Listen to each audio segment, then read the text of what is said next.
Timnas Indonesia U17 menorehkan prestasi yang mengejutkan banyak pihak. Pelatih Arab Saudi U17 pun menyoroti perkembangan ini, mengungkapkan alasan yang membuat turnamen ini menjadi pusat perhatian media Asia. Taktik Bola Harian akan coba mengulas sorotan media atas kemenangan Timnas U17 Indonesia.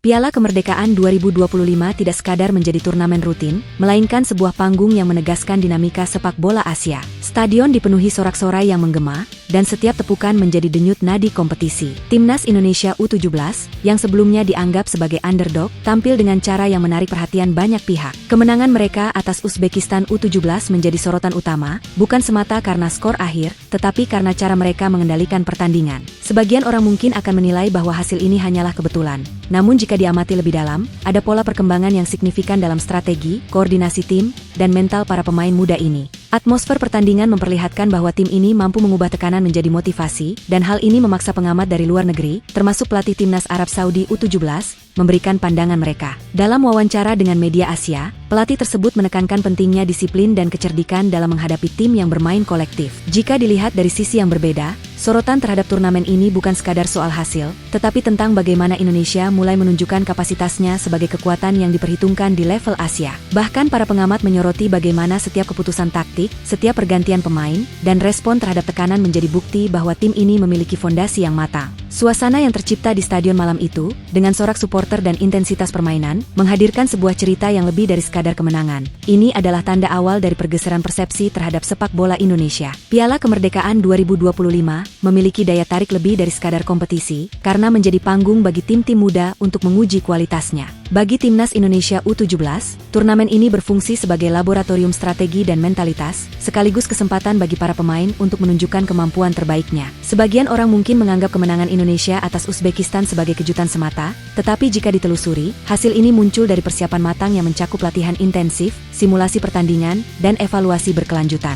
Pelatih Nova Arianto menekankan pentingnya membangun kesadaran kolektif, di mana setiap pemain memahami perannya secara menyeluruh. Kalau dilihat dari sisi yang berbeda, sorotan terhadap turnamen ini juga mencakup aspek manajemen tim, penggunaan teknologi dalam analisis performa, dan pendekatan psikologis untuk membangun ketahanan mental. Keberhasilan tim ini dalam menghadapi tekanan lawan dan situasi kritis bukan hanya soal kemampuan teknis, tetapi juga adaptasi cepat terhadap kondisi yang berubah. Hal ini memperlihatkan bahwa Piala Kemerdekaan tidak hanya menjadi ajang seleksi atau hiburan semata, melainkan juga sebuah indikator kematangan sistem sepak bola usia muda Indonesia. Tak sedikit yang justru merasa bahwa konsistensi dan kecerdikan yang ditunjukkan tim ini adalah bukti bahwa Indonesia mampu menantang stereotip sebagai tim yang hanya tampil impresif sesekali, tetapi belum mapan secara keseluruhan. Melihat performa Indonesia U17 sepanjang Piala Kemerdekaan, ada pola yang jelas menunjukkan peningkatan kualitas secara konsisten. Pertandingan awal menghadapi Korea Selatan memberikan indikasi bahwa tim ini mampu menahan tekanan dari lawan yang lebih tinggi peringkatnya. Mereka menampilkan penguasaan bola yang efektif, perpindahan posisi yang cepat, dan komunikasi yang solid di lini tengah. Kemenangan berikutnya atas Yaman menegaskan kemampuan mereka dalam penyelesaian akhir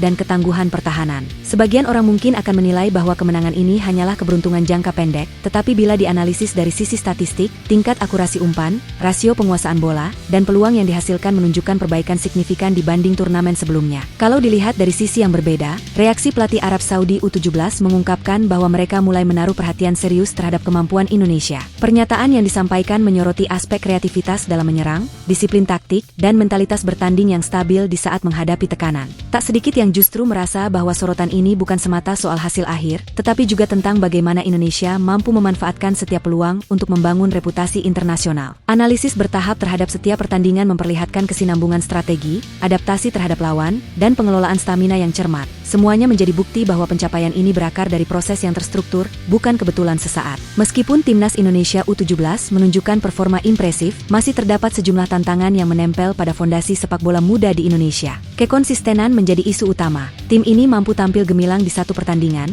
tetapi performa dapat menurun ketika menghadapi tekanan berkelanjutan atau lawan yang lebih terstruktur. Sebagian orang mungkin akan menilai bahwa keberhasilan turnamen ini menutupi masalah lama, tetapi observasi pengamat memperlihatkan kelemahan mendasar, seperti adaptasi cepat terhadap perubahan taktik lawan dan pengalaman menghadapi tim internasional yang memiliki disiplin tinggi. Kalau dilihat dari sisi yang berbeda, kurangnya eksposur kompetitif internasional membuat pemain muda terkadang kesulitan mengambil keputusan kritis di lapangan. Selain itu, aspek infrastruktur dan fasilitas latihan masih belum merata, sehingga potensi pemain di daerah tertentu tidak tergali secara optimal. Tak sedikit yang justru merasa bahwa kendala-kendala ini, jika tidak segera ditangani, dapat membatasi pertumbuhan pemain di masa depan dan memengaruhi konsistensi tim dalam kompetisi internasional. Luka lama seperti manajemen pengembangan pemain yang belum sepenuhnya sistematis masih menimbulkan pertanyaan tentang sejauh mana timnas Indonesia U17 mampu mempertahankan performa tinggi saat menghadapi turnamen dengan tekanan yang lebih berat. Reaksi pelatih Arab Saudi U17, Mario da Silva, menunjukkan bahwa Indonesia mulai menjadi perhatian serius di kancah Asia.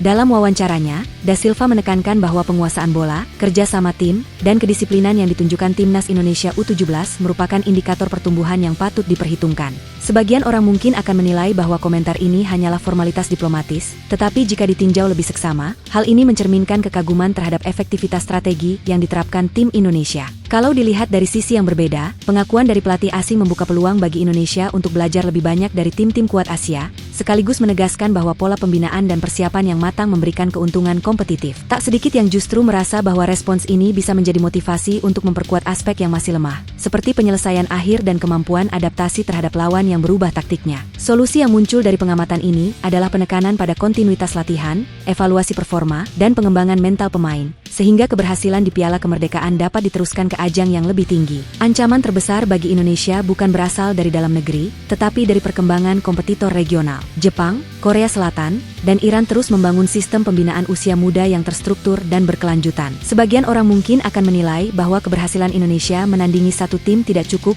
untuk menjamin posisi dominan di Asia. Kalau dilihat dari sisi yang berbeda, sorotan pelatih Arab Saudi U17 terhadap timnas Indonesia U17 bukan hanya pujian, tetapi juga bentuk pengakuan atas potensi ancaman kompetitif. Tak sedikit yang justru merasa bahwa tekanan dari kompetitor ini menjadi pemicu bagi Indonesia untuk terus meningkatkan kualitas permainan, menjaga konsistensi, dan memperkuat strategi bertahan maupun menyerang. Dalam konteks ini, pengamatan kompetitor asing memberikan perspektif yang jelas tentang tantangan yang akan dihadapi tim muda Indonesia di turnamen mendatang. Indonesia harus menyiapkan diri menghadapi tekanan eksternal dan memastikan bahwa momentum dari Piala Kemerdekaan tidak berhenti hanya sebagai sorotan sesaat. Perjalanan timnas Indonesia U17 di Piala Kemerdekaan 2025 memberi pelajaran penting tentang pertumbuhan sepak bola muda di tanah air. Kemenangan atas Uzbekistan menjadi simbol bahwa kerja keras, disiplin, dan strategi matang dapat menghasilkan dampak nyata. Sebagian orang mungkin akan menilai bahwa ini hanyalah keberhasilan sesaat, tetapi jika momentum ini dijaga dengan pengembangan pemain berkelanjutan dan manajemen tim yang profesional, Indonesia berpotensi menjadi kekuatan signifikan di Asia. Kalau dilihat dari sisi yang berbeda, pengakuan pelatih Arab Saudi U17 menegaskan bahwa perjalanan ini bukan sekadar soal kemenangan, tetapi tentang bagaimana Indonesia menempatkan diri dalam percaturan internasional. Tak sedikit yang justru merasa bahwa emosi halus dari apresiasi pengamat luar negeri menjadi pengingat bahwa setiap kemenangan harus disertai evaluasi, adaptasi, dan inovasi untuk menghadapi tantangan berikutnya. Refleksi ini menegaskan bahwa masa depan sepak bola Indonesia akan sangat bergantung pada konsistensi, pengembangan pemain muda, dan kemampuan belajar dari pengalaman internasional, sehingga setiap langkah di lapangan memiliki makna yang lebih dalam daripada sekadar skor akhir.